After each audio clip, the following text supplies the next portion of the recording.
One of the first jobs is, as the building is in a bad state of decay, that we have to try and carefully clear out the rubble safely, at the same time sift through the rubble for important archaeology.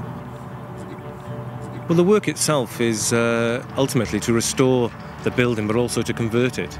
So there are some philosophical issues to address about how we actually convert a very important historic building. The starting point for any historic buildings project is research. We have to delve back into the past. We have to understand how the building was put together in the first place. One of the biggest problems, modern problems of our time with historic buildings, is the way we've used modern materials such as cement. We've used a lot of cement in historic buildings when originally they were built of lime with no cement in them at all.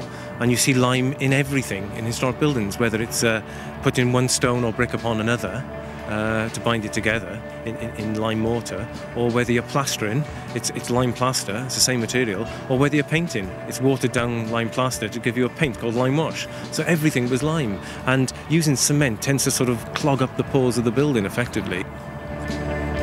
One of the biggest problems of this building, we can't actually get near it to survey it because it's so dangerous. You can see the slates just hanging off the roof waiting to fall. So we've got to get the building scaffolded, and you also see the scaffold will support the building as well, because as soon as we start taking some of the supports away inside, like there's some modern steel girders in there, we take those away and the wall will fall down. So we've got to try and support the wall as well. Cefn Mably here was originally built in the 12th century, but what we see here essentially is several periods ranging from the 16th, 17th, 18th and even the 20th century. So throughout this building we've got various periods, and here we're just walking along now, for example, the gallery, which on the first floor was a soldier's gallery, on the ground floor is known as a dancing gallery.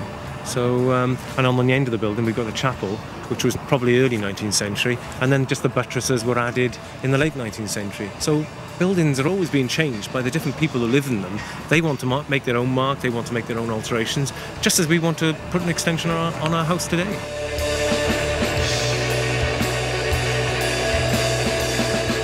The whole house is being converted into large apartments, and likewise the chapel, it'll effectively become a modern apartment for somebody, which would be quite an exciting place to live.